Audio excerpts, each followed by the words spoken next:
Welcome to the Bledsoe Show. This is your host, Mike Bledsoe. Hope you're digging all the content we're putting together for the Shrugged Collective. I put all my health and fitness content over here, and I've got a bunch of other stuff you're going to like over at thebledsoshow.com, where we discuss relationships, entrepreneurship, spirituality, and get some pretty epic stories that you won't catch here. So go check out thebledsoshow.com. Now, today's show is with Kevin Gillotti. I met him at the SoCal Spartan Race. Joe DeSena introduced us, and with Joe's track record for introductions, I knew that I should follow up and interview Kevin. We had a lot of fun recording this show right before I set off on my nomadic travels. Kevin is an insanely fit 48-year-old with an unmatched mindset, an elite racer for almost 30 years in both duathlons and obstacle course racing. In this episode, we learn about Kevin's unshakable self-belief, which helped him overcome a rough accident, why he doesn't believe in lifting heavy, how he approaches his training, why being brutally honest has hurt his past relationships, and much more. Now, today's show is brought to you by one of my favorite companies, Onnit. They make killer supplements, and their certification and training programs are epic. In fact, I'll be going to Austin this weekend for their MACE certification. Check out onnit.com/Bledsoe to get a free bottle of Alpha Brain, the first nootropic I ever took. I also regularly cycle it into my supplement regimen for optimal brain body function. So go check out onnit.com/Bledsoe. Enjoy the show with Kevin.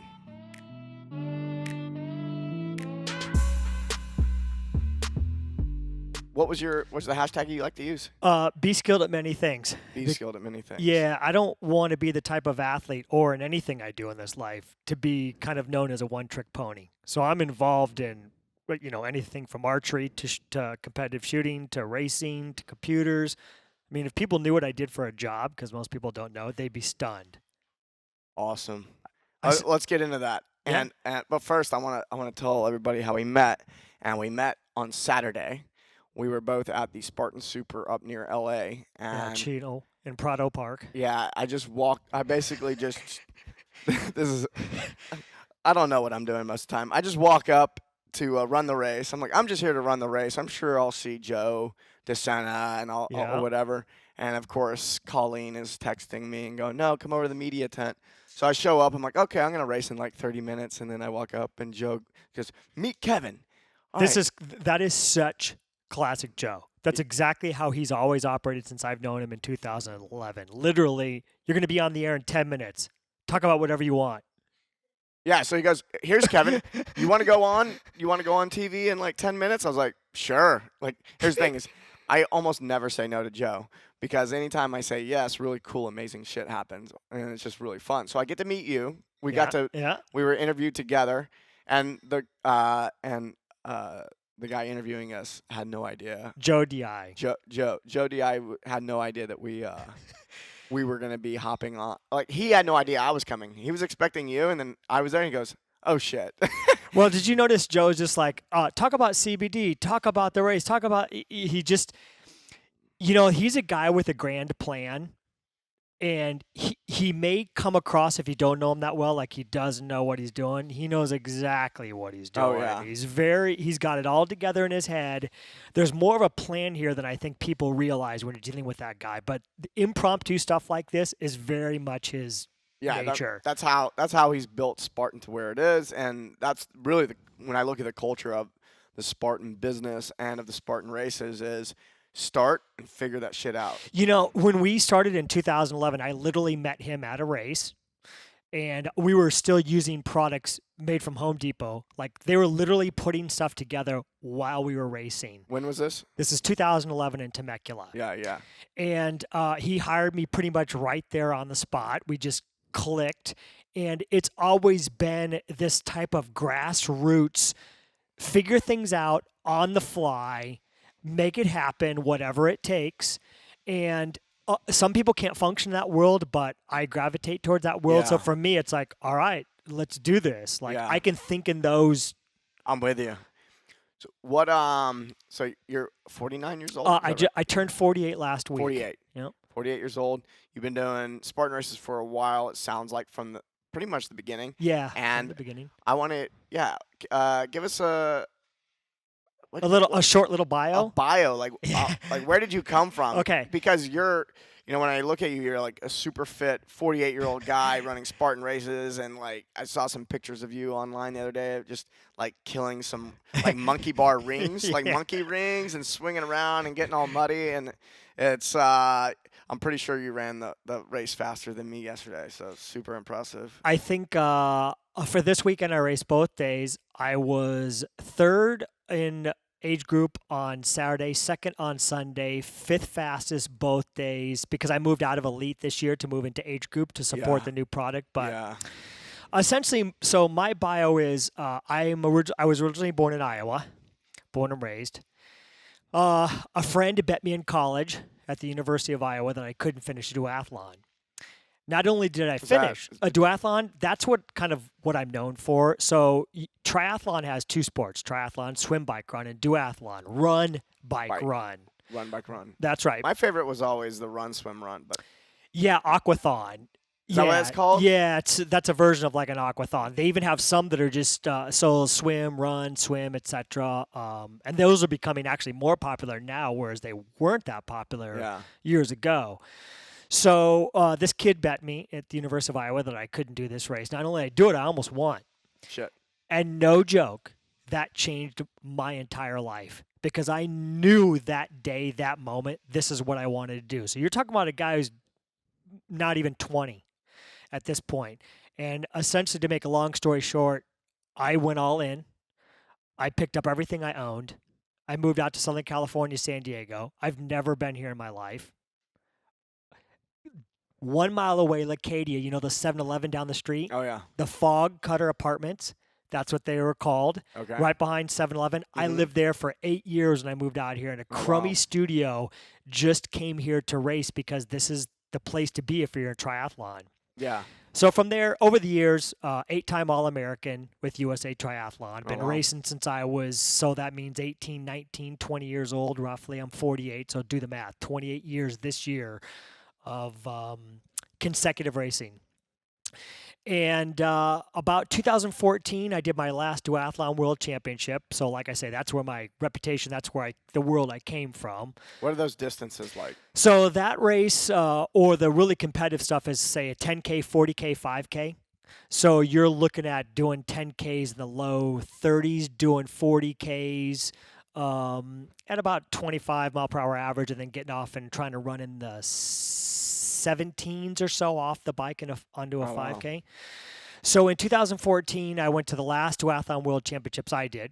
5th fastest American at age 44, 45, whatever that is. And I was done.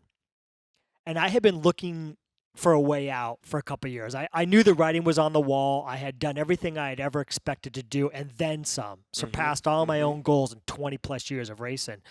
But I had always done these other races like Spartan races and mud runs and whatnot. And so in 2014, I was like, you know what? I'm a competitive guy. That's never going to change. I have to put myself into something. So I walked away from my sport of 2.5 decades and just reinvented myself and moved into something I'd already done and I knew how to do, but decided I wanted to become damn good at it. Really good at it. Yeah, so 2014.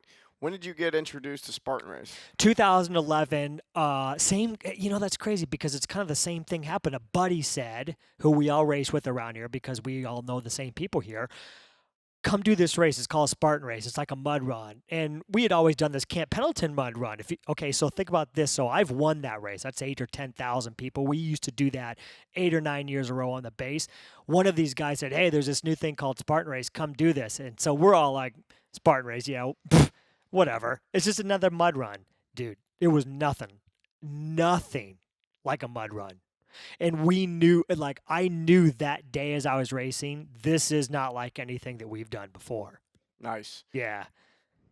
And that was the Joe DeSena effect. I mean, it really was like chaos. It wasn't that well organized, but you could see the picture he was going for. So it was easy for me to jump on board and see that kind of future he was looking at, but just knowing it was in a rough, raw stage at that point. Yeah. But you could see what his plan was. At least I could see what his plan was. And that was different than other obstacle course races. Yeah, man. I mean, we were dealing with real fire and real barbed wire and stuff that you could get seriously jacked up, as you know, like seriously jacked up on these. But you do these Camp Pendleton mud runs like we used to do. We thought those were badass. It was at that moment that I realized that stuff was all child's play. Yeah. I mean, it was jumping over walls and going through tires, but it was stuff that we were doing like in 6-minute miles. It sounds like it's something just to slow you down a little bit, whereas Yeah. with Spartan, there's like a level of skill. And one of the things I've noticed with the Spartan races is it requires more strength in the upper body than I had anticipated. When I ran a sprint, I was like, that's pretty easy. But when I ran the beast, and halfway through the beast, my grip and my upper body pulling strength just went to toast, which is really funny for me because my background is CrossFit, weightlifting, powerlifting, and my pulling strength has historically been like the best thing I could do. Like if you wanted me to grab something and pull it, I could just fucking pull anything. And then halfway through the beast, which is, I think we measured it out at 19 miles. Yeah, so it was. Around mile 10 when I started hitting obstacles, and I was like trying to pull sandbags up. When I was pulling on ropes, I was like, my shit is fucking gone. Well, I think so. That's why a lot of what I talk about and the stuff that I post relative to my type of training is functional training. Yeah. So you don't see me doing a lot of classically CrossFit type stuff, although I work out in a CrossFit gym because I got a gym cool enough to let me do what I want to do and be what I am. But I don't do anything classical. So for example, if you're using kettlebells, I'm the guy that runs in, does kettlebells, then runs back out the door into another obstacle. Yep. So when I was I went to graduate school at San Diego State University. Sports psychology is where I have my master's. Oh, cool. Yeah, and I learned about this great concept then called specificity. Mm-hmm. So essentially, train how you're going to race. And as it turns out, I have been doing that my entire career. I just didn't know there was a term for it. Right. And so that's how I train for this type of race. And that's why you will see if you classically prepare for CrossFit and then try to do one of these events, it's very different. I mean, you need the strength, but as you found out, it's a very different type of strength and one that is prolonged over hours of nonstop. Yeah. And so that's why I do a lot of functional training where I'm doing that stuff that's replicating the type of racing we do. Pulling ropes, kettlebells, lifting heavy stuff, running with it, carrying with it. But you don't see me doing deadlifts. Yeah. You don't see me doing squats. You don't see me doing presses. Shit, I've never even done a squat or press. Yeah. I mean, I don't even care. So anyway, and I have some pretty firm beliefs on styles of training, I think, that benefit OCR specifically. What are those styles of training? So you will always see me in my training running in and out of whatever I do in the gym. I don't ever do anything statically. Like you don't see me stand there and do something because that's not racing. You are always coming into an obstacle and out of an obstacle with an elevated heart rate. Right. So in the gym, I sometimes do a type of deadlift. It's what I call running deadlifts. So I will run, say, 200 meter at nearly race pace, come in, 5 deadlifts, hammer back out into a 50-meter sprint, and repeat over and over. So that's getting my body conditioned to recover quick, be able to pick up something heavy with an elevated heart rate, which I can assure you is radically different than picking up something heavy just statically standing there with a low heart rate. It's a very different world. But that's how our racing is. You got to come into something hammering down a hill and then stop and hang your whole body weight across a multi-rig with 13 holds. Yeah. So that's very different than trying to stand there and deadlift or push press or whatever the terms are. Because we don't do that in racing. Like there's nothing you just stand there necessarily and pick up. Totally. Have you sustained many injuries?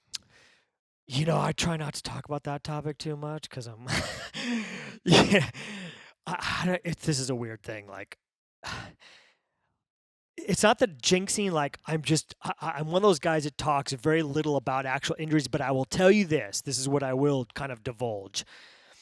I think that I started young enough, and I think that I have a genetic gift where my body has allowed me after 28 years of constant hammering. Constant. I mean, you've seen what Spartan races are like. Yep. Okay, so I've lived that type of lifestyle. We do that type of training for decades. So I believe part of what's happened is my body's become conditioned to manage these types of repetitive movements over and over, but because I don't do them in a gym setting in terms of statically, I'm always moving in and out. I think that actually protects me more than these static over and over and over, right? Totally. Because I'm running in and I'm running out. So I'm taking turns, I'm undulating there. Everything's always shifting and changing. And I think the body performs better that way than when you're just trying to stand there and do something over and over and over. I think that's when the injuries start to mount up. I would agree with that. The older I've gotten, the more variety I've thrown into my training. Like I don't repeat the same movement twice in a single week. Even some pretty dynamic shit. Like um I may do like push-ups one day, but I won't touch push-ups for another 2 weeks. But I'll do some type of pressing, horizontal pressing, and some crawling or something like that. So keeping the variety, like I've noticed, the older I get, if I do too much repetitive stuff, yeah, the wheels just come off. Yeah, so I do a lot of, repetitive is something that we should, you'd probably should define at some point, but I will stack things up in a day or across multiple days. And the reason why is because we race that way. So I generally always race I almost always race 2 days in a row. So when we have a double weekend like we Yeah. just had, I will race both days. That means both days I have to do repetitive movement. So specificity tells me train like I want to race. So I will do back to back so that the body is prepared for the feelings of what it's like to go through these motions twice in a row or 2 days in a row after already hammering it out beforehand. Let me go back and say one other thing that I want to say. Okay. I also don't believe in heavyweight. I think that's a massive misconception on people's parts, and I think it's something that CrossFit pushes, but I personally don't buy into, especially in our racing. I'm a big believer in strength to weight ratio. I want to be light as I fucking can and as strong as I can be. So right now I might be 148 pounds, but I can move multiple times my weight. But what you don't see me doing is doing pretty much anything over 200 pounds. So I don't believe in the value of deadlifting 400, 500 pounds. That's not even real life. Like you don't do that in real life. But what you do in your garage is try to balance on a ladder, put 50 pounds up on a shelf by yourself while you're shifting and with that core strength. That's real life.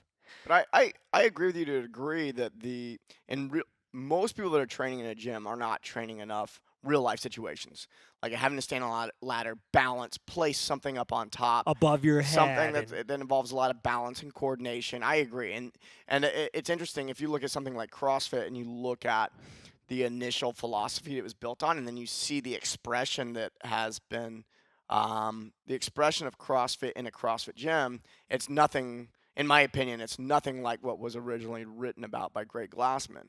In my opinion, they've taken about 3 of the 10 principles or the 10 skills that you would want to develop, and there's like this overemphasis on these skills because there's a sport. The Yes. sport of CrossFit is actually, if you look at the CrossFit Games, has nothing to do with CrossFit, in my opinion. Because when I read that, I go, oh, the idea with CrossFit was, you would give as much attention to balance, coordination, accuracy as you would, strength or 1 rep max, deadlift or something like that. But what you find, the expression that you find in a gym is a lot of people just wanting to lift heavy weights all the time. And Yeah, it's so, always about a number, which is always just kind of weird to me because these people, or what I see is it, like we've talked about, is very repetitive, but the goal is endlessly more weight. totally. But if you hang out with me and you see me and you read the stuff I write for years, I've pushed the concept of I don't care about. I seriously don't care about weight. Yeah, Like if I can do and you 200 shouldn't. pounds, I'm good to go. I can lift any tire. I can lift any obstacle, and so that's why I just don't ever concern myself with constantly being able to lift more and more weight. And you talk about injury. Nine But times, aren't you constantly wanting to be faster in your race? yes. But that's where that's a whole different part of my training that we haven't even started, that we haven't even Right. talked about. But all the endurance training that I do in terms of cycling. But so for a CrossFitter, them wanting to lift more weight, in my opinion, if they want to be good at the sport of CrossFit, that's lifting more weight all the time is good for them as a CrossFitter, but it's going to not be great for them as a Spartan racer. Well, Whereas a Spartan racer may not need to be pushing heavy deadlifts True. very often because it's actually not going to benefit their sport that However, much. you still see a lot of people in OCR and Spartan racing trying to use the CrossFit. I'm saying tenet. I don't even think that's the right word, but the concept of this heavy weight, but they don't realize they're adding all this extra bulk they don't need. Yeah. And they have deficiencies in other areas. So let me give you an example of what you just said. All these CrossFit people are great because they can lift this heavy weight, move this heavy weight. You ever watch any of these motherfuckers run? None of them can run. They can't run. They can barely run. And barely, well, not all of them. I mean, I know some CrossFitters that are great runners. Okay. I mean, I have a CrossFit background. I'm a good runner. Yeah, okay. Let me back that up then. But let me explain. Most CrossFitters who are hanging out in only the gym and only doing CrossFit are usually very poor runners. Yeah, I guess because people they're not treating it as a skill. It's it's fairly thoughtless for a lot of people, and I think that most people don't give running itself enough attention to develop as a skill. Yeah, when I look at the competition, I watch CrossFit stuff on TV. Okay, so think about the running world I'm coming from. Totally. 4.5 minute miles, 5 minute miles, Totally. 5:30 miles. People that are sustaining 5.5 minute miles for hours on end. Okay, so that's what I need for OCR racing. Like a 7-minute mile, 8-minute mile, 10-minute mile. That's not going to cut it if you want to be okay. Totally. So I'm coming from that perspective. When I see and I hear people in the gym with CrossFit, it's like, oh, we got to run. Nobody wants to run. The running, if you have to run, it's just endless complaints. And I'm like, you know what? If I was a CrossFitter and I had the same mentality I do with training right now, I would fucking double down on the running and exploit the hell out of the fact that nobody really in CrossFit takes that component seriously, and then just dominate people in that run area. Yeah. Of course, keep up the other aspects of that. Well, that's the thing is, I mean, when it comes to competing in CrossFit, it's interesting because you have to be so good at so many things, and being a better runner doesn't always help you podium at CrossFit. Like, I understand. It's just for the strategy for the way that sport is built by Dave Castro is because of the way he's built it, it's gearing all these athletes this direction. What I would that's exactly what I would disagree with you on is I think the majority of runners and racers would benefit from lifting something heavy near maximal, not all the way maximal, near maximal once a week. Would be a huge benefit, like a heavy deadlift, a heavy squat once a week and I could tell you the many reasons why I think that's true. Well, I think we would actually agree on that. We wouldn't disagree on that. Where we might vary on the concept is how are you going to lift that weight? So how am I going to lift that weight? I'm going to lift that weight with kettlebells. Because kettlebells are very uneven, off balanced, a lot more core strength. I'm not going to walk up and do a classical deadlift. So I would agree that there's a lot of people in our sport that are deficient in these we keep saying CrossFit, but just these other strength components. Sure. So, yeah, I mean, I'm not saying we have it all dialed and worked out. A lot of these are just my philosophies, but hey, man, my philosophies have carried me well for 28 years. You know what I would do if I'm not in the business of training Spartan racers? Yeah, me neither, just for the record. But, I've worked with a lot of endurance athletes, and I've taken some people from not being able to finish a 5K to running a 50-miler a year later. Nice.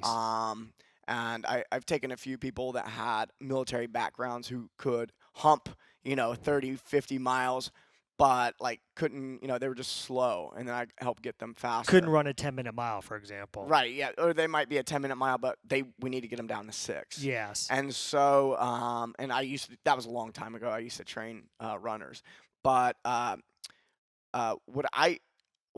for a Spartan racer, what I would do is I would choose a different lift. Like every Monday, I would have people lift something at near maximal load. And so one week might be a back squat, hit a 3-rep max on back squat. And the next week might be a deadlift. And the week after that would be pick up the biggest stone or sandbag. Okay. So you could lift. So it'd be once a week and it'd always be different. It might be like a dozen exercises. And that maximal load, there's a few things that happen. The maximal load will actually, I want someone's nervous system to fire maximally, like 100%. And that can only happen in a fairly rested state and then working up to a 1-rep max. And I think so it helps turn on the nervous system so the nervous system can be at max capacity, because that's a capacity that you want to build. And then the other thing is the hormonal response, getting a testosterone response for uh, we've measured between 3 and 5 days after heavy lifting and some volume too. So a 5x5 in a younger athlete and athletes that are more advanced, maybe 10 sets of 3. That's pretty heavy.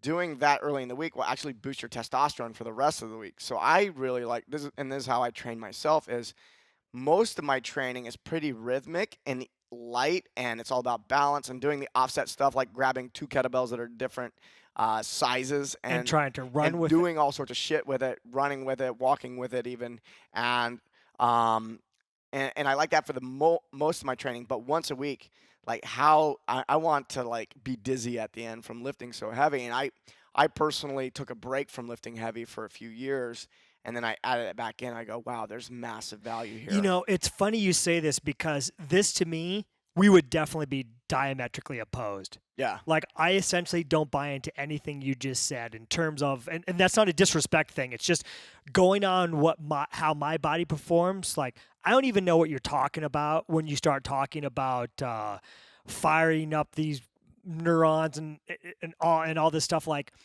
this is what comes to mind. Who fucking cares? Like, I don't mean that disrespect way. The way in my brain, the way I'm thinking is, I don't work and do these things in a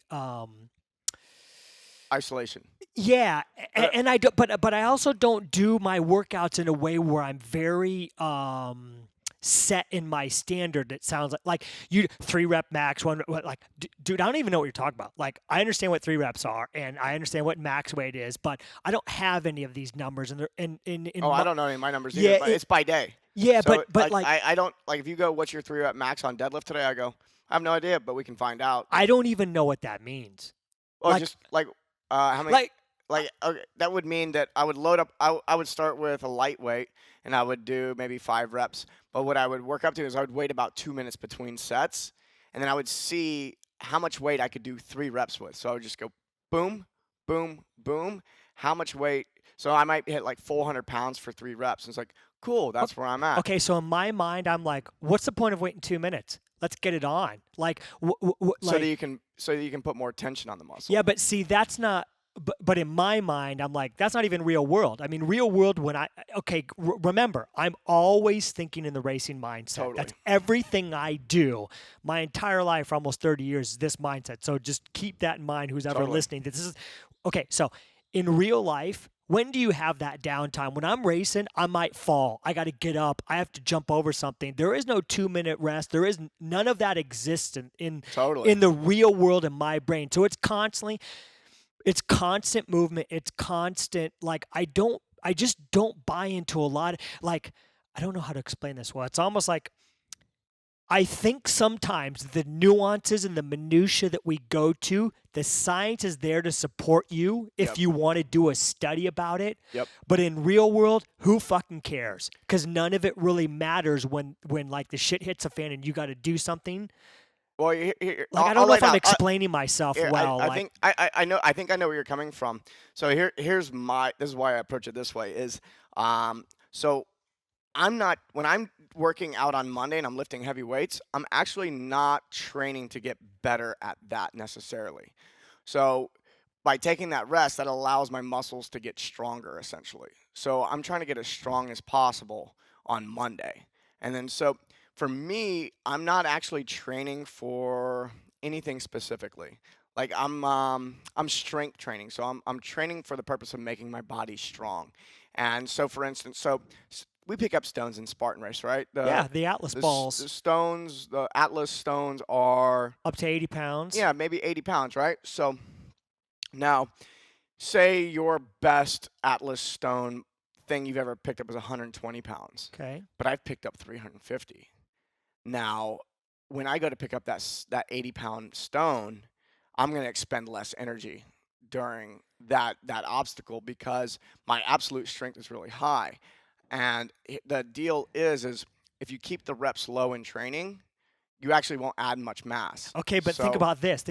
Okay. Although I don't know if I actually believe that. I need to think about that more. Like, just because you can lift 350 pounds and okay, let's say your max whatever is 400, mine's 200. Right. I understand the logic of what you're putting out there, but here's something else. I can run faster than you. Totally. So can I move that ball faster than you? Okay, so you can pick it up quicker than me because you're stronger, but there's the totality of the movement that needs to be considered. And you're right. You can probably muscle that ball up faster than I can. But if I can run that ball to the other side faster than you can, and I can do my 5 burpees faster than you can, I Totally. don't give a shit if you can pick that ball up quicker than I do. I'm looking at the totality of Yes. the obstacle that needs to be considered. So for me, if I have to suffer a little bit, okay, so think this all the way through. If I have to suffer a little bit by picking up the ball a little bit slower than you because I'm not as strong, Right. ultimately, I still may move faster because that also means I have less muscle mass than you because I probably have less strength than you, but I can move faster than you at the end of the day when the obstacle is complete. Right. Although Well, you can do aspects of the movement, like you can probably pick our 400-pound tire up faster than I can. right. I wouldn't argue that. But can I move in and out of the obstacle quicker than you at the end of the day? Yeah, and- Most likely. And this is what we have to be considering. So Yeah. for me is it sounds like you know how good you need to be in this area before you focus on something else. So what I would say, what I am saying is why not both? Oh, okay. So That's a pretty easy answer for me. so why not both? Because on Monday, maybe I see how much weight I can pick up with the stone. I go, cool. And then on Friday, I'm going to go back and I'm going to work it in as a skill. So for me, when I look at training for a sport, I have the sport in which I'm training for, and it looks a lot like the sport, like what you're talking about. And then I have strength and conditioning to support the sport. And so, which is usually a lot of stuff that looks nothing like what I'm doing. So I would be doing I'd be doing work with a barbell or dumbbells or kettlebells, but none of these things do I find at a race. And so what I'm doing is I'm using these things to strengthen my body mostly so that I can train more. Because But if I have a good strength and conditioning base, that means that when I am doing my skill development for the sports that I'm specifically training for, my body can recover faster and is well, overall stronger. here's where I feel like you're falling into that CrossFit mentality. Why do you think you and I are doing different things? We are doing the exact same thing. You are doing it with more of a classical CrossFit approach where you're using certain protocols and you're following certain protocols and you're following certain methodology.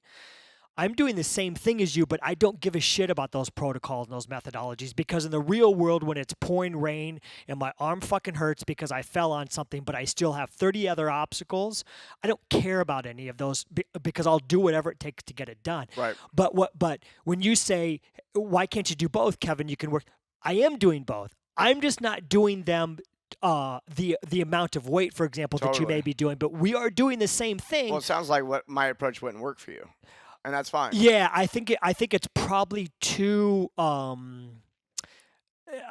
regimented and strict in a way, and I'll blow your mind with not blow your mind, but I'll tell Well, I you. wouldn't say my approach is strict because I actually don't. I Well, go to the gym maybe once every 2 weeks, I guess and more. then most of my stuff is like body weight. I use like clubs and maces. Okay, so and I a lot guess of gymnastics. Like I do a lot of body weight. Now, I haven't competed in CrossFit since 2011, and I haven't competed in weightlifting since 2014. During that time, I looked very traditional in my strength and conditioning. In the last 3 years, I've explored other avenues of like what is actually going to make me better. And I actually threw away all of that stuff, and then I started reintegrating some things, and I did find value in like doing a heavy lift.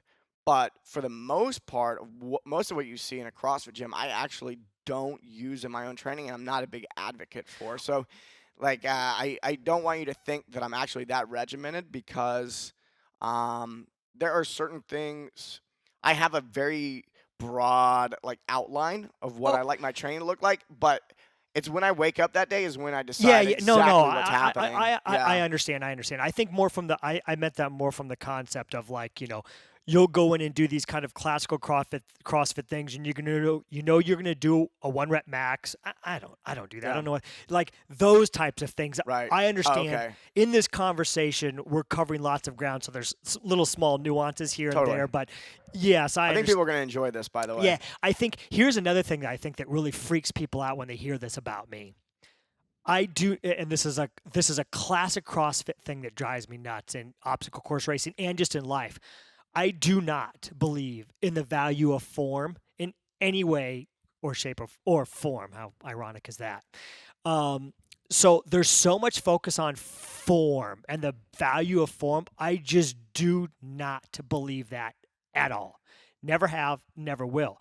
Because again, I think it's another piece about the body that it knows what it's doing and it knows how to do it.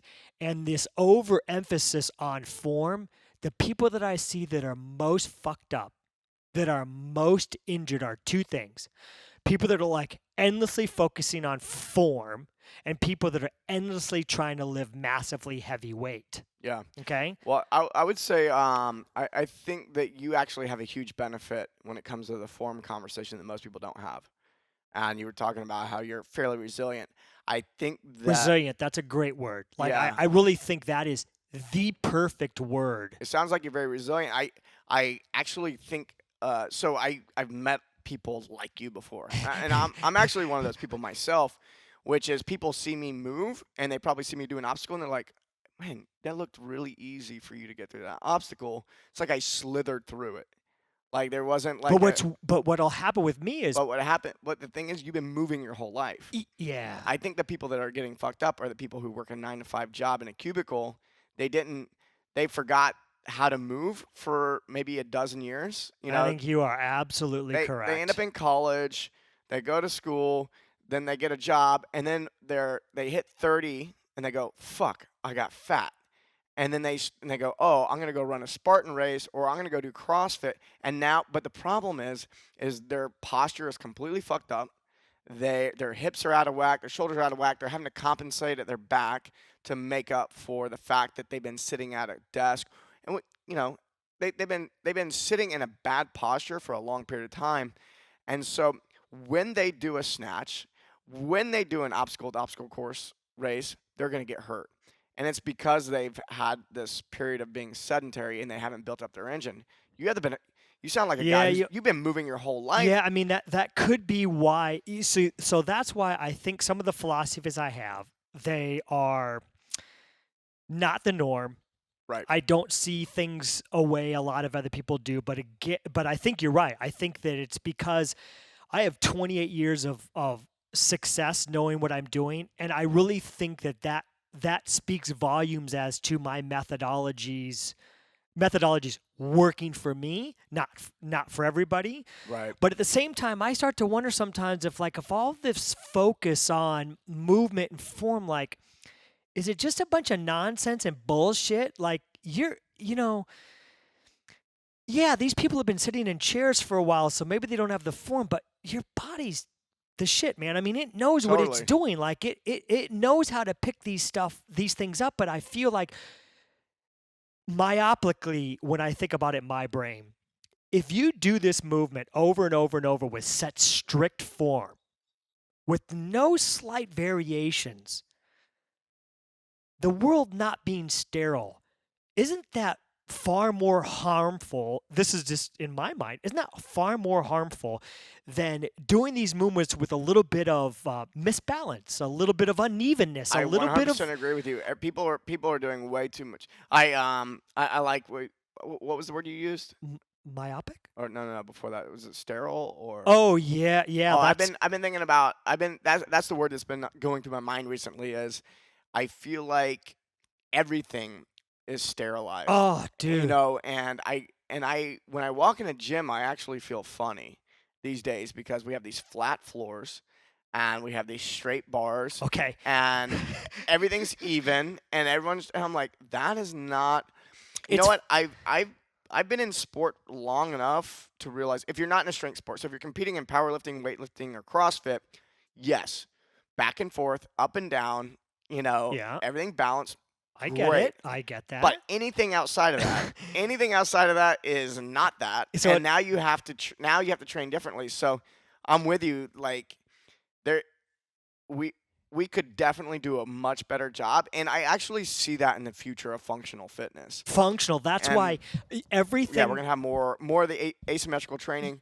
One thing I'll agree with you. I don't believe that there is bad movement, and I think that my only concern is, and this is something I work with people on, is they've been sitting for a long time, and what happens is their breathing gets fucked up, and so their diaphragm doesn't expand very well. And then not only that, they use their breath to stabilize their spine during movement, so they're holding their breath when they're moving, and that's problematic because they have to do that because they don't know how to stabilize their spine without creating like that abdominal pressure through Valsalva maneuver. But is So that like an breath. issue? Is that an issue you notice when people are trying to deadlift 400 pounds? And do you notice the same issue when people are just trying to deadlift 100? Same. So yeah, it doesn't matter how much weight they're doing. Huh. I can watch someone walking, and I go, their diaphragm on the right side's a little tight.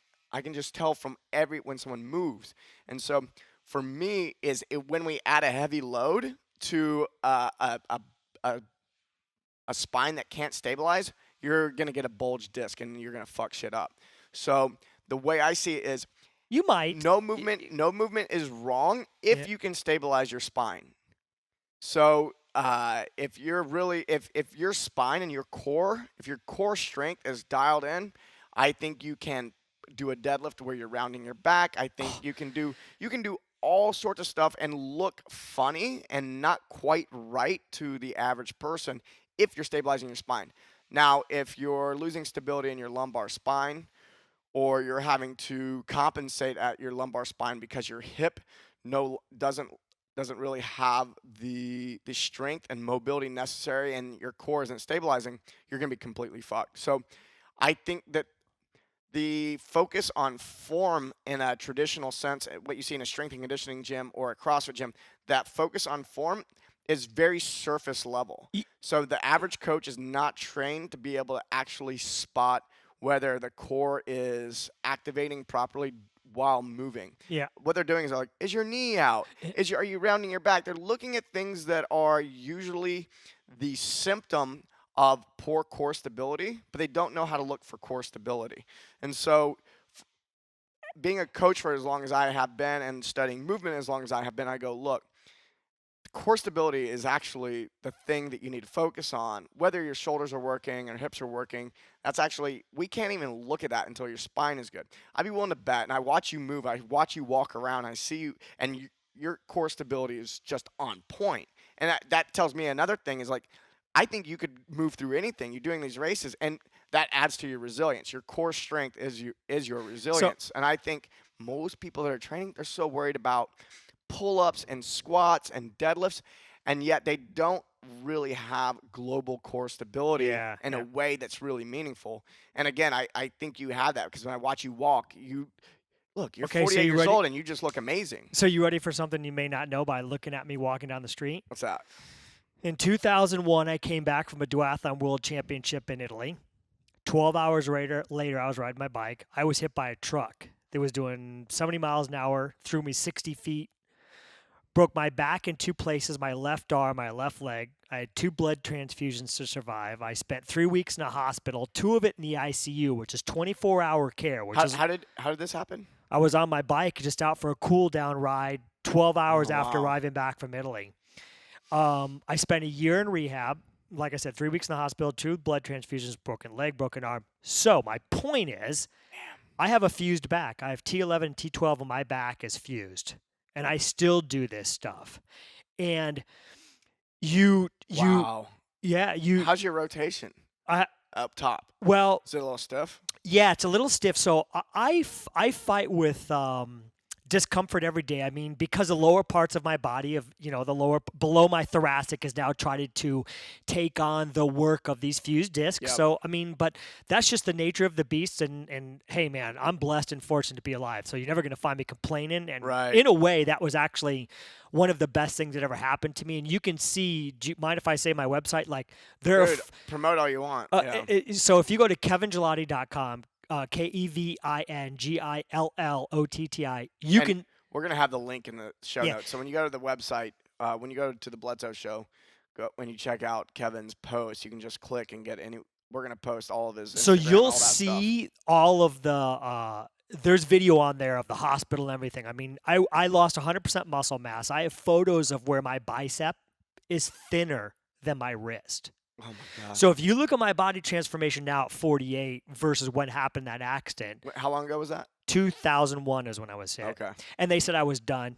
I'd never race again. Like, that's a story in itself that's a pretty amazing story. It's been written up in a few places, but I just didn't see the same mindset I'm telling you, where I'm feeding you the philosophies I have about the world, and they are very non-conventional. If I would have bought into the philosophies of these doctors, I'd have been fucked. Yeah. Because I would be doing nothing now. But I looked at them and I looked at that the way I've always looked at my life. And I told them, dude, you're talking about the wrong guy. Like, if you know what a bell-shaped curve is, right? Median, right down the center. Everybody's generally right around the median. But then you have what are called outliers. My mindset has always been, I'm an outlier. And not in a conceited, like, arrogant way. Just I've never approached anything as believing I am within that median. I've always assumed, which is what I think makes you a great racer and a great athlete, okay, that I'm one of those outliers. And so when they were telling me you're done statistically, this injuries are not season ending, but like career ending injuries, you're done. And I'm looking at these people, I'm like, you really have no idea what the fuck you're talking about. Like, you don't know who you're talking to. I know it sounds like a cheesy movie line, but it's like, No, that's you're used to seeing a certain type of person come in who's already given up and ready to give up, and that's what you're giving me advice around. But you don't know people like me. Like, you don't hang out with people like me. really. I hear this so much. I hear so many stories from people who have a similar mindset to you, who they have this devastating injury, and the doctor's like, oh, you'll never walk again, you'll never do this again, and they're racing or they're competing. Dude, I PR'd races like 1:15 half marathons. Okay? Yeah. After that accident in my 30s, when I was told not only would I not run again, I definitely wasn't going to race again. I sure as shit wasn't going to PR again. Here's just a quick classic story. But these doctors, they're doing people a real disservice by telling them, because for every person, they could be telling them, look, if you put in the work, if you really, but you know why you that know why happened. you can recover, because they don't want to get. I think that they don't want. I think doctors are covering their ass. That's and they exactly don't what it is, dude. And we have a whole culture that wants to. There's a victim mentality that wants to blame other people. So when they don't get better because they didn't do the work, they want to blame the doctor. So if you don't do the physical therapy and you don't put in the work, like when I would go to physical therapy, I doubled down, man. Yeah. I left my job. And I did physical therapy. Yeah. Literally, I quit my job and I did physical therapy. And the people, as you should, your body's the most important. yeah, but thing. it's like It's you all go in there have. and people be like, oh, we got to do 20 reps of this. And I'm like, can I only do 5? I'm the guy who's like, let's do 28. Yeah. Like, but that's why those people never get better. So about the doctor, you're right. They're covering their ass because they can't give you too much hope, because if you don't do your part and your obligation to get yourself better and then don't meet that hope, you go after them, although it's generally you that fucked up. It's not them. But Totally. their mindset is, don't give this person too much hope. Give them the stats. Keep them kind of like repressed. I mean, it was just the grossest situation, the hospital and doctor. So just years, that 2014 Duathlon World Championship, a couple years before that, I was also going to Europe to race a Duathlon World Championship. Remember, after I was told I would never be doing this again, I'm walking through first class. I look over. Who's sitting there? The spine doctor from Scripps, who was really one of the best spine people in the United States. By the way, that's like one of the best medical facilities this you is can no go to. diss on, like, it's not a diss on him or that or anything like that. It's about the culture of the system is fine. yeah, the system and the healing, whatever. But I said, hey, doctor, do you remember me? And he's like, of course I remember you, Kevin, because I was always the guy in the office who's like, nope, not going to do that. We're going to do this. We're going to do that. Right. I raised so much hell in the office. They hated me. But, this is my fucking life, man. So I didn't really care Your life, your body. I didn't care how they saw it, but I was always pushing back like, nah, we're not going to do this. And I said, you know where I'm coming from? He said, no. I was like, I'm coming from like my 5th Duathlon World Championship since you told me I'd never race again. And he just kind of smiled at me. And I didn't mean it to like be a dick, but I was like, dude, it doesn't always go the way you think it's going to go. Well, it's good for the doc to hear that. I think now so, Now he too. can question, like, what kind of advice am I giving people? And my spine damage was so, not necessarily rare, but all of the pieces, it's too big of a story to tell, but they were so unsure what to do. He took my case in front of a spine board panel that meets like the 5 best people around this area meet once a month and talk about these cases. And I was one of the cases. And they just were perplexed, like, what do we do? How do we treat this guy, And it turned out better than I could have ever have hoped, but none of it was luck. Right. I don't believe in luck in any way. I bust my ass every day to make this life happen, and I busted my ass then to make sure that I could prove them wrong. Like, they made me so mad. I wanted, not just for myself, because I'm a competitor at heart, and I was like, oh my God, what am I going to do now? Like, this is my life. Okay, wait a second. This doesn't have to be this way. So not only did I want to prove them wrong, dude, I still had shit I wanted to do, man. I had goals. I have I have a future laid out for me. To live, yeah, man. I had been planning this since that first race I made. I wanted to make this life, and they weren't gonna. This guy who hit me wasn't gonna take it from me, and they sure shit were gonna take it from me by telling me you can't do this, you can't do that, you can't do this. I'm doing it all. Yeah. I've done everything they said I would never do again, and then 100 other things just to prove them wrong. But you're right. It's not the doctors per se. It's the system. Yeah. And it's a broken and gross system. Yeah. Yeah. Yeah. What gives you this mindset? You have this mindset. Is this something that you remember? Is it that your father instilled this in you, or is this something you picked up later on? You know what I think? According to my parents, like my mom, like I've always been this type of personality since I was a little kid. Like we were laughing because she said, you came out running and never stopped. Whereas my brother and my sister were, born and came out a little bit different. So they were normal. It's not so much. It's not so much normal, but I definitely set this tone apparently when I was a child that I was not like your normal guy. And I kind of see that when I look back on things and when I interact with people, look back at my relationships. I see that I see the world a little bit different because I'm not the kind of person that buys into everything that's out there. Like I believe a lot in my gut, and I go with that. And so to answer your question, I believe this was always in me, but I believe it developed, and I believe I am one of the few fortunate people in this world who found out what they wanted to do when they were so young and found out what they were good at and then went after it. Yeah. And I think people aren't fortunate enough in this world where they stumble across A, of all what they're good at, and B, of all what they want to do.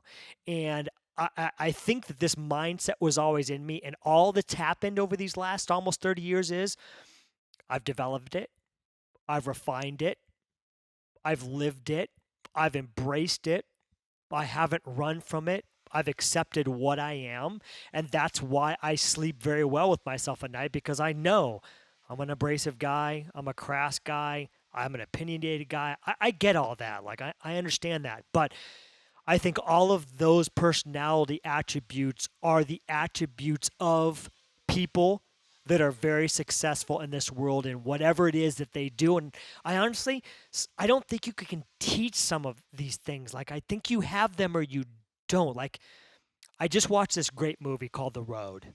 Do you remember? No. Viggo Mortensen. No, I've never heard post-apocalyptic movie anyway. Okay. It's got this great scene in it that just so resonated with me. It's just and it's this line: "Do you carry the fire?" He's asking to his son. Do you carry this fire to survive, the fire to be a good person, the fire to keep moving forward no matter what happens to you? And the moment I heard this, I don't know, that movie's 10 years old. It like almost made me cry because like I understood inside in that moment exactly what that sentence meant. And I don't think people in this world know what that sentence means. I don't think they ask themselves what that sentence means. I think a lot of people don't know what they're made of. Like they don't believe in themselves. I would agree with that. I would say people don't trust themselves. They don't put themselves in situations because of the fear of failure and what that might mean about them if they were to fail. Like, do you realize, I'm sure you do, but that failure is what makes the wins so fucking awesome. You need to fail, man. You have to fail. And failing is a good thing, but unfortunately now failing, people don't want to fail and people don't want to let other people fail. Everybody's supposed to win. Everybody's supposed to get a medal. Well, we live in a world where you can actually go through life without failing because there's enough comfort that's been built into our culture. And I think it's dangerous. It's very dangerous because it's taught people that they don't really need to perform or push themselves or rely on themselves because somebody will generally bail them out or help them. And that's not the way I was raised. And so you asked about, I started to think, I come from an Italian-American family, Gillotti, okay? So if you can imagine, sounds stereotypical, dude. If you right? can imagine, Italian my grandfather and whatnot came over in 1932, 1933. He was a classic movie Italian. Like this guy, I lived in that world of where it was just nothing but high expectations and demands and control and these aspects. And I don't ever look back on any of that as when I was younger. I did. Because I was rebellious, but as negative. Now I look at it as I'm so fucking thankful that they distilled in me these aspects of hard work and planning and goal setting and striving and suffering and being, as you said, resilient. Like that word resilient is so important to me because I think people are weak motherfuckers in the scheme of things. Yeah. That is the way I see the world. And people aren't resilient. You can knock people down so easy and they will stay down.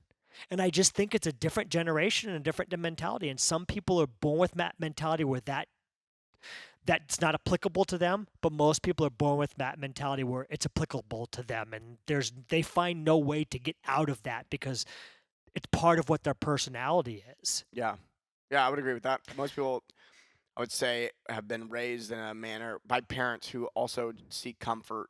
And so why would they be any different? Yeah. And that's not the way I was raised. It wasn't. Yeah. My father had us working construction. And listen, I was the boss's son. I got no breaks. I'm with you. I was cleaning sewers. I was shoveling dirt. I was doing the hardest labor that the lowest people on the totem pole do in that industry. Yep. Literally cleaning poop out of sewers. Like I did it. I was raised. They gave us no leg up in this world. They made us work from the ground up. Well, what he gave you was work ethic. Yeah, man. And but you know, I had the same thing. I grew up construction. You know, I was on the roof at 12 years old, re-roofing houses, gutting in the houses. dead of heat in summer while my friends are partying, I'm working 10-hour construction days, getting up at 4 o'clock in the morning. Yep. But you're right, this work ethic, and at the time I bemoaned it. For sure. I didn't know. I was a kid, man. I wanted to be in high school like everybody else. I remember being mad in high school, like, I've got to work. Yeah. And my friends, their parents just bought them a car. Or they're going to the beach for the day with all the friends. And and it was just like and then after I did that all throughout high school, I worked, and I go in the Navy, and my friends are like, "Oh, why don't you take a week off from the Navy and come join us for spring break?" And I'm like, "Fuck, man." Yeah, but that's not gonna happen, and it's just, and fast forward, 20 years later, and my life is fairly amazing by comparison. Yeah, okay. You just said exactly what I was going to say. So those people got to live a life at a younger age and listen, man, I'm not complaining about my life. Believe me. That's not what I'm saying. It's it's the way I was raised. I got a fucking awesome life. No, I think you're pretty happy about where you're at, and me too. We're just talking about the stories of life. Well, the thing is when I was younger, and it sounds like when you were younger, we didn't appreciate the lessons we were learning, and the way we saw it then is not how we see it now. Not only that, but I didn't realize how great the parenting was that I was receiving, Now, granted, I mean, it wasn't all roses. Don't get me wrong. Totally. But if you can not look at yourself as a fucking victim like everybody does in this world, and you Yeah. can look at the positives and you can see what you gain, I am so grateful that I went through that in my life. At the time, I didn't know, but like you just said, those people that got to experience phenomenal spring breaks and partying and all this stuff, what the fuck are they doing now? And look at the life. I'm traveling the world, been in 25 countries. I race. I mean, I do everything I want to do. Yep. Again, not braggadocious. It's the Braggadocious. All right, guys. Hashtag braggadocious. it's the flip side of what I gave up then to what I've gained now. Yeah. And I'm so happy. And I've told my father now, like, I physically, this is embarrassing, but it's true. I physically fought my father when I was young. I was that rebellious. It was an ugly relationship. I tell my dad as often as possible now, I am so grateful for those moments and those times because now they raised us so well. Now I can look back at that and realize what the fuck they were trying. They wanted to raise responsible kids. They wanted to raise kids that took responsibility for their actions and worked hard and had a work ethic and went out and went after the things they wanted in this world. But at the time, I didn't know that. Totally. Now I'm so grateful because it's got to play a role in my work ethic every day. Why I train 2 to 3 times a day. Why I own my own business. Why I own my own home. Why I moved here. Why I do what I do. Yeah. All right. I want to get into this. So you said people would be surprised what you do for a living, and I want to say I want to learn that, and I want to learn that through this question. Okay. Which is, all right, sounds like you have a really healthy relationship with failure. Sounds like you have a healthy relationship with competition, all that kind of stuff. Where in other aspects of your life, I mean, are you what I find with people is how they are in one aspect of their life is how they are in every aspect of their life. Yes. What's business? Sounds like you're an entrepreneur, business owner. Yeah. Yep. What's that been like? Okay, well, I'm not exactly sure what you're asking me. Like, I wonder if you experienced failure there and just had your ass kicked and all that. Yeah, I know I have. Yeah, most definitely. So what I do for a job is I write code. So I write PHP, CSS, HTML, graphic work, and I've done that since 2000 in graduate school. Actually, I went into graduate school for sports psychology, came out enamored by the artistic aspects of writing code and doing graphic work. So I never even went into the field that I went into graduate school for. Now, strange how that happens. Yeah, but you know what? It's awesome, and I think that happens to most people. Yeah, I mean, no problem. Like, okay, so that plan didn't work, but I actually fell into something I love more because of graduate school, and I still apply everything I learned in graduate school to my own life. But anyway, so through that, you talk about, you think that those aspects of your behavior that you see in one aspect carry through, and yes, everything that I do, I am this intense. Everything that I do, I am this 100% in. Like, people, stop using that fucking phrase 110%. It's stupid and it doesn't exist. There can't be 110%. If you think you just hit 110%, it's because you never hit 100% before. You hit 90 before. Like, okay, Right. So I put 100% into everything that I do. Like, I don't do anything half-assed, and I like to be a multifaceted person where I'm involved in all these things.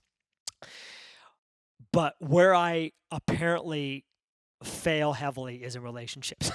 Yeah.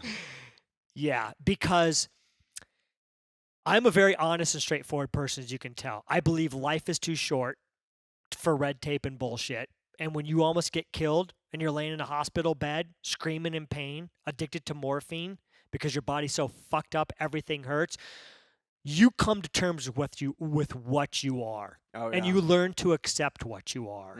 And you either get on board with what you are, you put your head in the sand and you live this life where you try to fake it, as some people say, fake it or make it. That's just never been my style. The problem is, in relationships, this doesn't always work. But I'm very honest about what I am. Like, with the women I've been involved with, the relationships I've had, I've never hid the fact that this is what I am, and this will always come first. If you can accept that, we will have a phenomenal fucking life together. If you don't accept that this is what I am, and this will always come first, then we're going to have a problem. But I don't fake that. I don't hide that. I say right up front, it's always comes first. It's always going to come first. And I find that people can accept that in the beginning, and then everything goes south over time because you start. Well, I think what happens is like a lot of times, what I've witnessed in relationships is, okay, this is who I am, and then you get in a relationship, and for some reason they thought they were gonna change you. Like, Yeah, oh, he'll change. I can soften him up. It's like not gonna that's happen. exactly what I've learned. My wife, I remember we were 1 year into marriage. We've been eight years now Awesome for you. married. Yeah, thank you. And I remember about 1 year in, she started complaining about some of my behavior, and I stopped and I looked at her. I go, "Who did you marry?" Yeah, bing, yeah. And I was like, "Was what I'm doing right now is actually not any different than what I was doing No. then.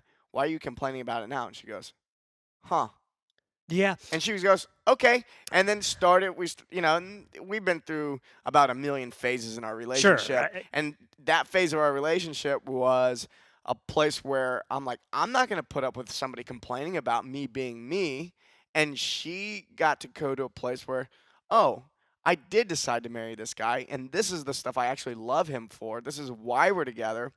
And you know what? There's other parts that kind of agitate me. And I could probably work on accepting that because the things that make me amazing, the shadow side of that is the things that someone might complain about or are hard to deal with. And Yeah. it's like, okay, you can't, like, if you have this, then you have this too. And guess what? Me being a conscious partner, romantic partner, I'm going to go, look, I'm going to work on those Right. parts of me that are kind of fucking shit up. Because if it's happening with you, it's probably happening with everybody. And I could smooth this out about myself a little Yeah, bit. I think, and in that vein, the chord that strikes specifically is, here's the thing I've been told my entire life. So if anybody out there who knows me or hears this, I already know this, so you don't have to tell me and remind me. My presentation can be terrible, and I Yeah. understand that because I can just blurt out what I think and say what I think and do it with an unsugar-coated way that can be very shocking and very difficult for people to accept. And sometimes as it comes out of my mouth, I know in that moment, like, I know this about myself. Oh, you too? Yeah, people I know, like, but here is the thing, though. Here is the thing about that. That is so much easier to live with than to try to fake to be something you're not. Oh, yeah, for sure. I would 100%. rather deal with the ramifications of being that kind of like gruff guy. Here's Kevin. He's got his opinions on everything, okay? I'd rather have you know where I'm coming from and where I stand than be this wishy-washy motherfucker who likes tiptoes through life with no opinion, who just wants to like slide by under the radar. Like, I'd rather live a vivacious kind of outspoken life and be different, but I'm more comfortable with that, and I will deal with those ramifications because, believe me, brother, I've dealt with them. I've lost jobs. I've lost girlfriends. I've lost relationships, friendships. I have family members that won't deal with me because of this lifestyle and how I live. So that's one of those things I'm working on. But tying this back to this question about failure, probably that's been the thing that plagues me most in my life that I haven't been successful at, whereas everything else I've kind of dominated, that I've put in front of me and been successful at. It's been my biggest failure. What through those failures have you found success? Yeah, you know why though? Because I look for ways to improve. Because I'm not the kind of guy that endlessly bitches about those things that went south. I look at those things so for example, I was married once and I was with my ex for 10 years. And once things went south, I didn't bemoan and complain. Like, you won't hear me say anything bad about my ex. Like, I don't bemoan or complain the situation. I'm the kind of person that looks at it as like, okay, what can I take away from this? How can I improve? So in a way, I firmly believe that that bad thing that happened in my life has made me a better person 10 times over. Oh, yeah. I learned so much from that, but that's because I wanted to learn something from it. Like I consciously sat down and tried to figure out, why did this go south? What was my role in it? Like, how can I improve it for the next time around? I didn't just sit around, oh, motherfucking this, like I hate people like that, and I hate people that live like that. So I don't live like that. I like, okay, man, this sucks, but how do I improve upon it and learn something from it so the next time I do better? But you see, that's a mindset I think that you have that filters into everything you do. Whether it's a competition that I fail at, I'm like, shit, I could have done that better, And so you say you think I have a healthy relationship with failure? I do, because I don't think I let it control me, and I don't let it keep me down. As a matter of fact, I'm the kind of guy that gets fired up by failure. Well, it sounds like you're treating failure as a lesson.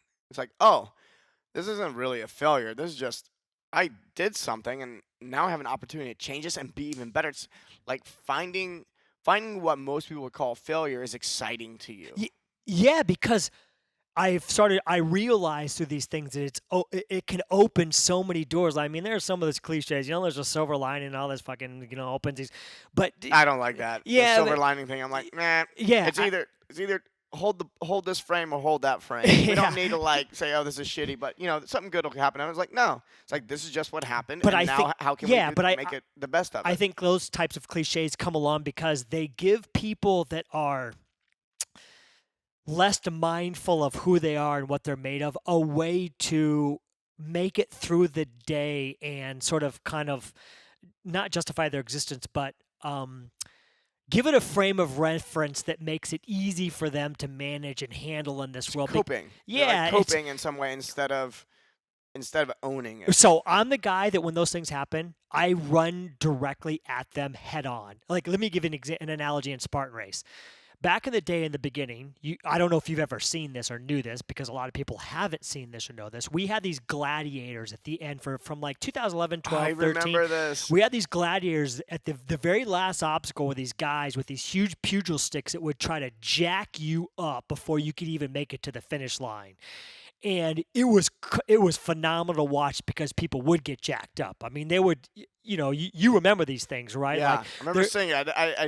I didn't race back then. Yeah, so you know what the methodology that I found out got me over that finish line faster with the least amount of hits or energy usage? What's that? I would run straight at the fucking Spartan guy, right at his face, because they were so used to you trying to juke to the left or the right that they saw it coming, that they would nail you, but they didn't know how to respond with running straight head on at Because everyone them. else is trying to. Because everybody's else trying to. So they weren't prepared for the guy that was willing to run right into your fucking face and try to take you down, because everybody's trying to go around and not get hit. And it worked almost every time. But I start to look back at those moments in life. I start to realize, man, that's kind of how I've always lived my life. People said, no, you can't do this.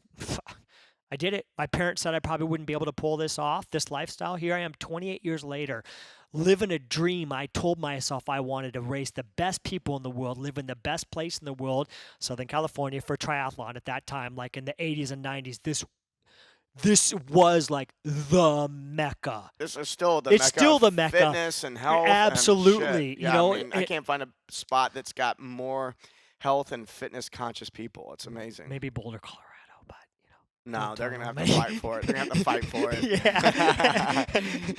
Yeah, but so I think that's just, again, part of those. I think living this lifestyle, because that's the other thing it is that I've been trying to investigate in my brain over this last year or two, that it's like, this is a lifestyle to me. Like, this was never a hobby. This isn't a joke. Like, this isn't something I do if I'm feeling good that day. This is something I do every fucking day. And It's your life. And I do not compromise. Let me give you an example.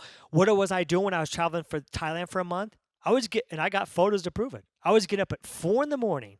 with a fucking surgeon's mask on and getting my speed work run done and get my workouts done before all the, before the gnarliness of parts of Thailand start to wake up and get out there.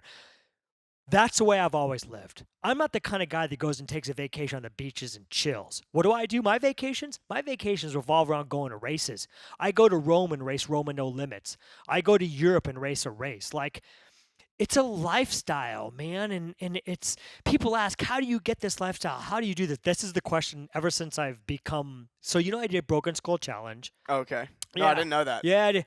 Oh, that's a phenomenal story. Oh, This just yeah. happened 8 months ago. I did this past season Broken Skull Challenge. Shit. All right. Well, you know what? I only have time for a few more minutes. And Yeah. then, dude, we're just gonna have to interview again. Yeah, I mean, dude, I got stories for fucking days. Well, I think we should. I'm gonna be traveling the world this year, so 2018 is the year for Ashley and Yeah, I travel jealous. around. I'm looking at races, seeing where I might be able to pop in and do a race. Here But that- see, that's where 'cause it's a lifestyle. Like, Spartan Race has become. I didn't we're in compete. 43 countries now. Yeah, I didn't compete in anything for 3 years, and I got really healthy, and now I'm finding that Spartan races are my favorite thing to do. They are. You know what makes them so great?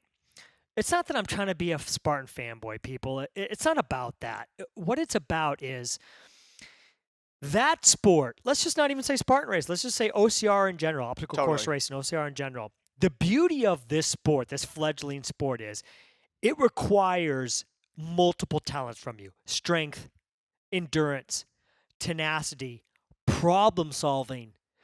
Like, you need to know when you're running down a hill at a 6-minute mile and you've already done 20 obstacles, and you come around the corner. Am I going over, to the left, to the right, under? Which is the fastest? You're making these mental calculations second by second, at least in the world that I live in. I mean, Yeah. you can take all day, and I don't care. I'm not shitting on those people. I'm just saying the world I live in is. Right. I'm trying to move so fast that I have to make moment-to-moment calculations about what the fastest way is through this obstacle. Think about throwing all of these dynamic pieces into a sport. It's fucking awesome. So I don't care what brand you like. I don't care if it's Spartan Race or Tough Mudder or Savage Race or Terrain Race. It doesn't matter. The concept is still the same. I think Spartan Race does it the best. I really do. I think that they are the gold standard that everybody looks towards and that we're trying to constantly improve. But I don't really give a shit what brand you race. Just fucking get out there and race and do some OCR stuff, because it will test you on every facet of what it means to be a human being. I agree with that 100%. Let's look into meeting up on the road and doing a race in Europe or something. That'd be fucking awesome. I've already looked at a schedule. Like, hey, just we've got a phenomenal race in Greece, Ooh, when's that? October-ish. Ooh, okay. I don't have anything scheduled in October yet. Sparta. So they call it Sparta. So it's in the original kind of like, and it's a trifecta weekend if you're really badass. But think about this: I could train for that. obstacle course racing in Greece. Last year was our first year. I already had something on the schedule before it got announced. It's already on my schedule for this year. Like, I got to go there. Well, it's not a matter of I go. Like, I'm going. Well, my birthday's in October. Oh, I should go do that race for my birthday. That would be fucking rad. It would be, and it will be phenomenal, because last year it was a proving grounds, like a proof of concept. Same with Iceland last year. I don't know if you know much about Iceland, but it's same. Joe was talking. I almost went to cover it, not to race it. Yeah, right. But it just came so too much other late. shit. We just didn't know what the schedule was going to be like. Yeah. It was on, it was off, it was on, it was off. We didn't know, but now the proof of concept is there. Yep. Same with Greece. Yep. Which is going to make it 5 times better than it was last year, because now people, Now they know how to do it. Now they Yeah. know. Now they know. Dope. All right, it's gonna be fun. We'll meet up. Where can people find you? So I'm only on Instagram just because I'm a visual guy. That's my job. And so you'll find me, my name, Kevin Gillotti, on Instagram. My website is kevingillotti.com. So those are pretty much the 2 places. I'll be at, I would suspect, 40 Spartan races this year. I was at 38 or 39 last year. I'll probably do the same this year. So I'll do some international events, but I'll be doing the entire U.S. Championship Series. I'll be doing, I already got my regional spot. I'll be looking for a world qualification spot. So Tahoe, kind of all of the big key races, of which there's about 7 in the U.S. I'll do, and then all these ancillary races, just because I'm fucking addicted to racing, man. Like, I'm racing next weekend. Every 2 weeks, practically, I'm racing. Nice, Yeah. nice, awesome. We'll have to link up more about the Fantastic. schedule. And I'm really bummed that I just met you, but I'm really glad that I just met you. Awesome. Same. Yeah. Same. Yeah. If for those of you at home listening to this, we live down the street from each other and just met this past And weekend, right just before I leave. Yeah, and I've been So. here 2.5 decades, 3 decades, and this guy lives down a street I've been past thousands of times, literally thousands of times. Yeah. We'll link back up. I'll be back on maybe on the road. Yeah. So if you want to check out Kevin's stuff, you can go over to thebledsoeshow.com. Just check out whatever episode this ends up being. I'll add an intro and I'll be able to tell you then. Find Kevin Gillotti, and I'll have links to his Instagram, to his website, all that stuff. Awesome. And I just want to get people. You know what, man? I've been participating and competing enough that I know what I'm made of. I know what I'm capable of. I want to get other people fired up and to get out there and participate in this. Hell That's yeah. what I want. I mean, this is my chance to give back because I never felt like I gave back in duathlon and triathlon. That's why I'm trying desperately hard now to give back to something in a community I love. Oh yeah. And obstacle course racing it's the shit. Yeah. Come race with us. Come We'll have a good let's time. race. Yeah, let's do it. All right, buddy. All right. Thanks, man.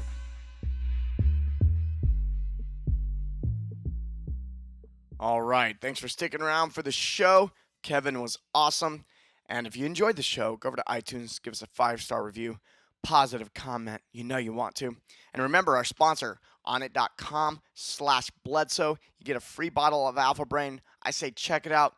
Give it a try. I think you're really, really going to like it. And lastly, I got a seminar I'm putting on with my friend Mark England over in North Carolina at Travis Mash's place. Go over to flowstated.com. That's FLOWSTATED.com. Flowstated.com. Get signed up. I'll see you there.